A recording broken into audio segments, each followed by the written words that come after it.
quite a bit, right? So it changes the way that the players play in terms of micro decisions, how safe they gonna have to play. So this map actually improves everyone else's I will choose my own path. in engaging in team fight. The only one that has been, kind of nerfed is actually gold laners. In expanding rivers, you are kind of forced to cower under the turret a lot earlier, especially if you don't have a winning lane.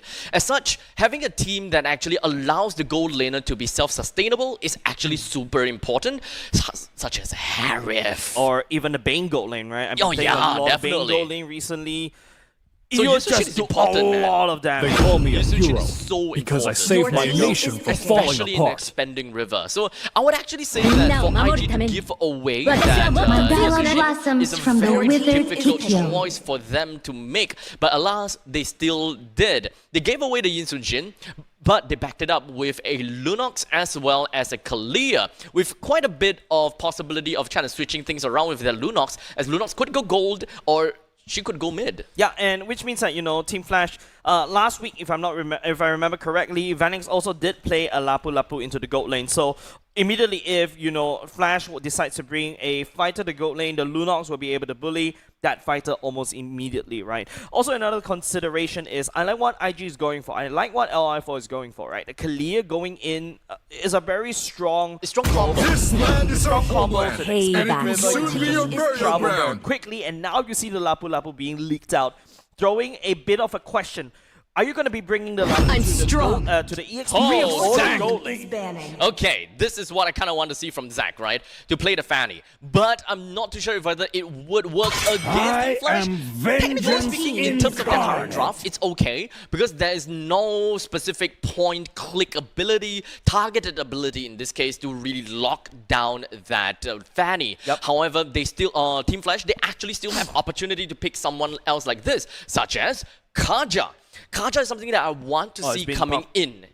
I definitely want to see that because of the way that this entire meta goes about. Kaja comes in, gives your team that snag potential, especially since they already have a Farsa. My kiss. Pick off is Your definitely team is grant what I want to see steering immortality in the process for Team or Flash. death. Yeah, I really echo you that on that Kaja, right? I've been seeing a few Kajas popping up recently, and the fact that you can combo the Kaja easily with Welcome anything, to right? World's The likes Castle, of Tiny Farsa coming in, the friend. Lapu Lapu could just smack it down in the Bravest Warrior to stun. And with expanding rivers, it also allows you to basically roam and support teams, your side lanes very easily, right? Another thing to also consider for the side LI4, right? Smart banning is coming out. You ban away the Grok, ban away the Moskov. They're going to exit out the drafting phase, perhaps going go for an EXP laner.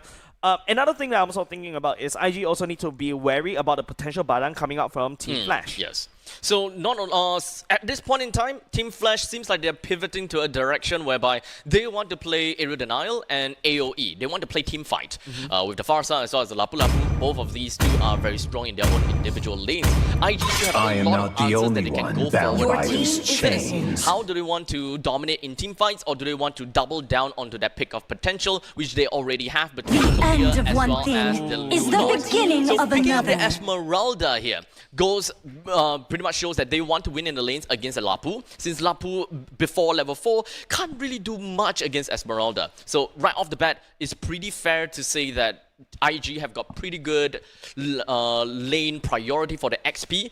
Since it's expanding rivers, it will allow Esmeralda to go from fast to faster. Utah on Esmeralda. One, he also played this Esmeralda before, and under the expanding rivers map, she could really go fast, right? You expect her to start roaming around, even start counter jungling, or even counter ganking, or start cutting away from the side of Team Flash. Right now, if it were Team Flash, immediately all the shields are out of the way, right? You got Lapu Lapu that could perhaps contribute the shields just a little bit. The Harrim's definitely out of the picture. Now I'm looking at Vanix's hero. Oh, Your team is picking. okay. I can expect the Ruby. I don't expect the Tigreal, but it still plays within To the me, idea fun is all that of matters. locking down in team fights. The 1-1 is so ripe for the picking for the side of Team Flash. They did not opt for that one. Gonna throw it over to Seiji. Seiji plays a 1-1 when 1-1 is not really constantly banned in the few seasons ago under Bleed, and now it's gonna go into this. Now, for the side of Team Flash, this is a very good game for the side of 1-1, right?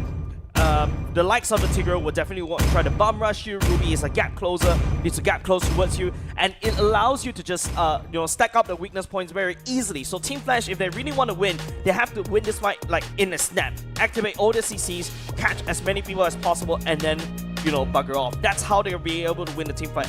If the team fight extends even longer, Ignite Gaming potentially have enough DPS to basically shred everybody.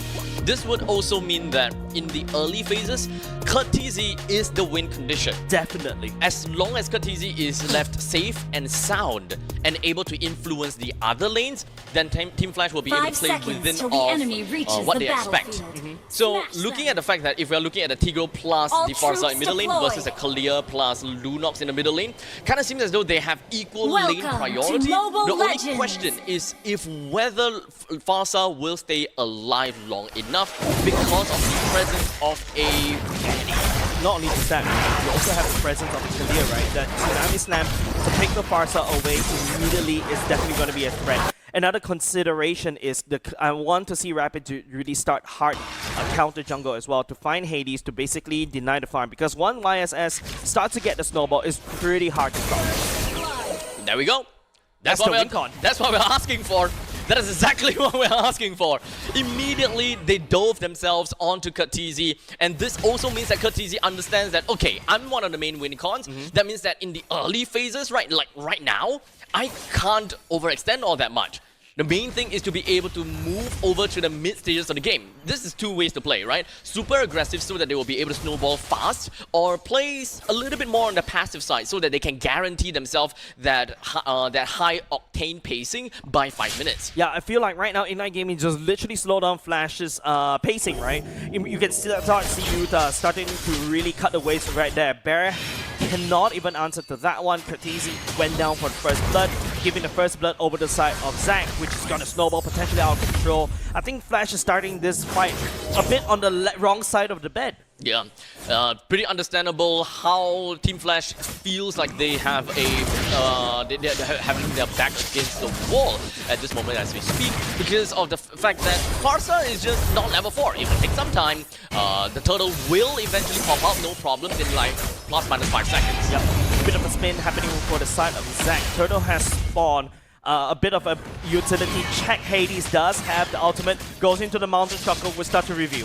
As it does seem as though they are almost getting themselves in the way with Bear, as well as the entire Team Flash. They are together, but look at Bear. Reverse Warrior started the zone, but Lunox goes into the Brilliance. Hades secured the turtle for himself, but now it's going to be the Yuta getting just smacked down by Kurtizi, and the Implosion coming out today. Start to buy some time just a little bit. Bear start to slap. Hades picks up a kill onto Hades. Zac comes in for the spin. Immediately spins, find Hades, and now that turtle, all of a sudden, it's a disaster for the side of Team Flash. It's a cleanup that we want to see from the side of Ignite Gaming, and understandably, they do not have priority over the turtle. So it's completely fair for Ignite to give the turtle away, but how do they respond afterwards, and how do they trade it out is what we want to know. That's a I'm offended actually missing right there. Bottom lane, yes, a Ruby can technically 1v2 right there, but it's just crisis averted for the side of Team Flash.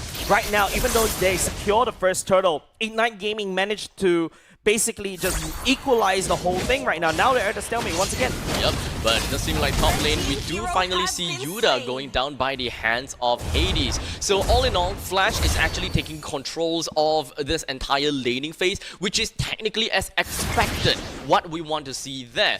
Although having a Lapu Lapu post level 4 is where things start to get a little bit scary from Team Flash. He starts to win lanes. He'll be able to move out of lanes a lot faster. And the very fact that Kurtizi is still kind of stuck in the middle lane is not what I want to see, but it's unfortunate because of the presence of Fanny. Yeah, like you're expecting the Farsa to really start roaming around the side lanes, right? But right now, it feels like Team Flash is playing mostly around the middle of the map, trying to get Kurtizi up to skill as quickly as possible, right? But the side of Ignite Gaming, they are definitely playing everything right, like trying to make sure that they get all the farm in, and also making sure Zac has a very good game. He's secured the first Blade of Hephaestus already. Yeah, he's starting going to have a lot of hurt. At this point in time, the turtle It's gonna be popping out again in a couple of seconds time. 3 seconds in, and the entirety of Team Flash SG, they're just hopping around the place now and preparing themselves for a good one.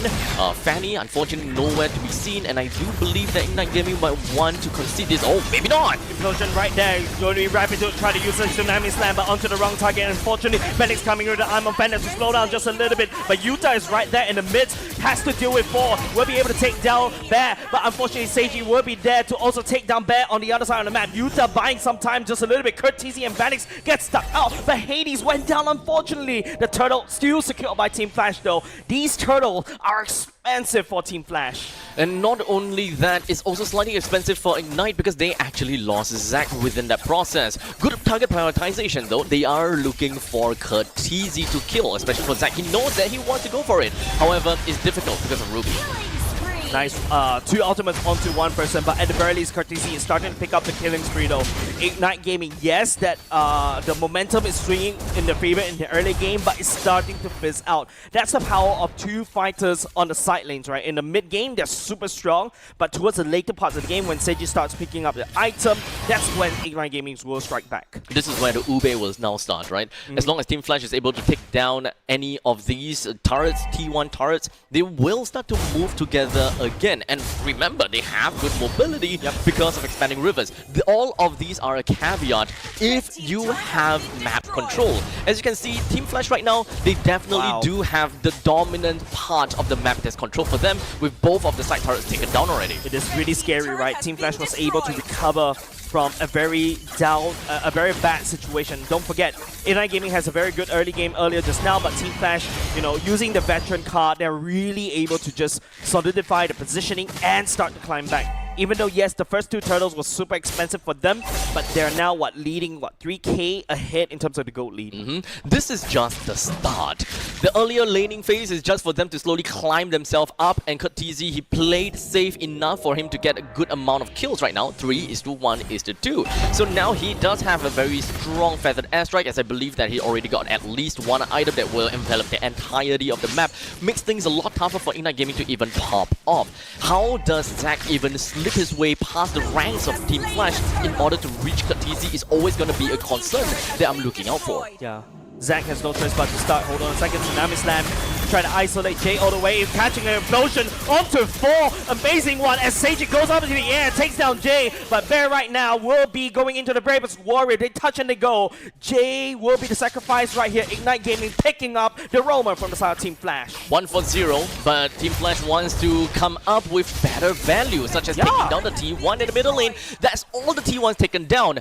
Ignite Gaming, from this point on, they will start to lose ground, and the lands that they have is just dwindling down, and especially for a Fanny in the jungle, not having the purple buff, this is going to handicap them even more. Yeah, Abstract, feels like Ignite Gaming is winning the battle, but Team Flash is winning the war, right? Yeah. Yes, I sacrificed Jay to be able to just lose his life right there, but Team Flash was still able to secure the mid lane turret, first hit turret, and that's big value for Team Flash. It's definitely going to be tough for Ignite Gaming from this point on. In terms of comeback mechanic, when it comes down to high ground as well as wave clear, I would like to say that it's not horrible. The only one that can reliably wave clear from a distance is understandably going to be the Mage, which is Blade as the Lunok. Seiji, more of a single target. Yuda, gonna have to go out to get poked by. Rapidude mostly wants to hide within of brushes in order to find the opportunity catch. Phoenix catching onto Rapidude right here. Bravest Warrior will be able to stack onto the feather airstrike, landing down artillery from afar. Ignite Gaming has to back off. Blade pops the brilliance, and once again, because of all that, Flash takes away another turret. This is solid efficiency coming out from Team Flash. There's a lot of diversity for Team Flash's lineup, right? They can play for teamfight exactly what we would expect, right? With the implosion followed by a follow-up from either Bear or Vanix. Otherwise, they can always be able to play catch with Vanix's ultimate as well. So they only need to find one opportunity, and in this case, it's mostly going to be either Rapidude or Yuda. And because of the abundance of crowd control, remember, as an Esmeralda, your number 1 nemesis is disruption. If you're unable to spin, if you're unable to absorb shields, you are just a sitting duck. Yeah, Seiji just picked up the half toss, and speaking about sitting duck, right? 1-1 is not going to do well against a Farsight, right? Once a Freddy Asteroid lands down, you really have to hop away unless you are able to be very confident in your Very skills telegraphic too. and telegraph your crossbow tank, right? But hold on a second. Here comes Rapidude. Goes in for the throw. Vanix flickers all the way back to safety. Once again, Yuta will be the main punching bag right here. Hades picking up that kill. The Lord immediately forgotten. And all of a sudden, Ignite Gaming lose one of their peels. Just look for one, and from that point on, they would generally win, right? Because this is a team fight, plus a little bit of that pick off of momentum as well. If you're able to just throw most of the stuff onto the front liners, then what else does Ignite Gaming have for your end? Of course, the most tankiest player from the side of Ignite Gaming can definitely be the Esmeralda, but like I mentioned, Rapidu's main goal is actually initiation when it comes down to the Tsunami Slam, not necessarily go out and get poked by. Yeah.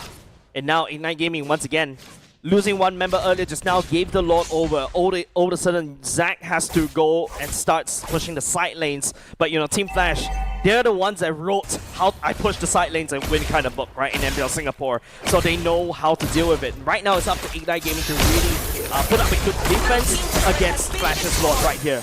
So with the Lord marching down to the bottom lane and with a little bit of a fair trade even for Ignite to take down that T2 turret, it does seem like Zack wants to prolong the upcoming fight a tad little bit because the very first Lord is all about taking down the T2s. And with the Lord marching this slowly, they are unable to sync up all the waves in order to really threaten that top lane and the middle lane at the same time. Looking at how Zack is just playing around the map, I love that macro, just making sure that he removes that burden out of Ignite Gaming while they defend that one turret. Yeah. Mid lane. There's a siege right here, but there's a Lord marching down the bot. Ignite Gaming, don't forget, they're really bad at wave clearing, like what you mentioned earlier just now. The Lord will crash on the bottom wave, but I don't think Team Flash will be able to pick anybody off. But Ignite Gaming, I think a lot more pressure on Rapidude to basically play with the Tsunami Slam. Mountain Shocker will be able to land as Flash cracks open bot lane. Seems like that first Lord definitely paid a lot of dividends. What I would really expect is them only losing the middle lane T2, not losing that T3. But unfortunately, I think that it comes down to economical game because now Ignite actually is actually 6,000 gold behind. 1-1 is nowhere to be close to be able to melt down Lord like that. And we're talking about 1-1 after all, more of a team fight hero than to be able to basically attack away to bring down the Lord in this case. So with the fact that the current state, bottom lane T3 down, fortunately for Ignite, the Lord is actually at the bottom. So even if Flash were to dance for prolonged periods of time, there wouldn't be a very scary, naturally pushing lane coming in from the opposite lane. And even if there is still a Fanny that can kind of control that lane. But that also means that they will lose that Fanny in a team fight. Yeah, but if you're Ignite Gaming, right, if you're a Rapid, who do you Tsunami Slam right into your team, right? You Tsunami Slam Vanix, that's free gap closer into a second skill right into an I'm offended. Yep. You Tsunami Slam Bear, you're just gonna basically give him a gap closer. Speaking about gap closer, oh, Jay catching on to Zack. Immediately, he will be credited for that kill. Rapidude jumping in, will be able to swing Jay all the way. The flicker will be committed as well. But if you notice, Ignite know they're actually at the limit. They really cannot push their advantage as much as possible. Seiji getting busted out, unable to jump in the crossbow attack. But hold on a second, he'll be able to deliver the shot down. The Heart's Claw is just absorbing all the HP back. All they wanted to do for Ignite is just enable Seiji to be able to fly into the air. But it looks like he already have got pretty good damage while he was hopping around Curtisi. So one thing's for sure, even if they do sacrifice Zack, there is still a way for a comeback as long as Seiji is able to position himself correctly. But unfortunately, they now lost another Lord, and that Lord is definitely gonna be bringing down more than just one turret. Yeah, but this is different. This is a different 1-1 right now. He already has built the Malefic Gun, which is also one of 1-1's core item, and this is where 1-1 truly shines. Right now, the 1-1 doesn't really require the crossbow tank to do a lot of damage. Now, she could basically jump around, hide you from afar. That bonus distance is gonna give you a lot more safety net for the 1-1 to play around. So right now, Team Flash, as we step into the ultra late game, remember what I mentioned, Flash will be strong in the mid parts of the game. Ignite Gaming will be stronger in the later part of the game. It's now for Team Flash to really close this chapter of the book. Hades is also going to be one of the other prime target for Ignite Gaming. As long as they're able to bring down either Hades as well as Kurtizi, that will bring down the total damage total by a lot.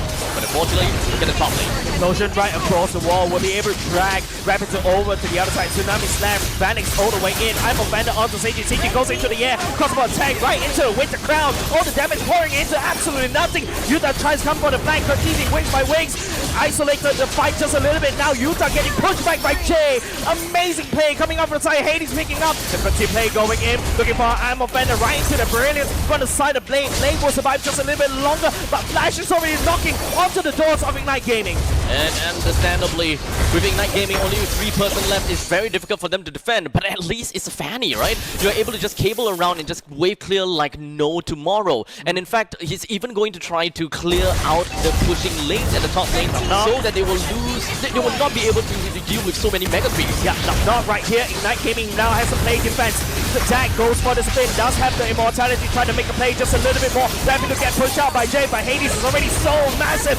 Zack unable to just cable all the way back to safety, has to limp all the way back, but Seiji goes in. Oh, will be able to output quite a bit of damage. Jay already went down. Zack tried to go for the spin. Vanix could also spin as well. The Armor Fender catching on the Seiji. Seiji does have the crossbow tank activated, but will not be able to activate because most of its peel is already gone. It's town of crowd control. You enter the town, you get crowd control and disrupted. You exit the town and you are still gonna be disrupted. Too much for them to handle. Once again, Armor Fender into the Feather airstrike. Kurtizi is still literally playing with fire. And Ignite Gaming slowly but surely is getting wiped out. Blade jumps in for a Ruby DD right there, but Blade, brilliant is not enough for you to be safe as Phoenix just shuts everybody down. The CC chain from the side of Flash will be able to elongate the base defense. Ignite Gaming losing it as Flash takes game number 1.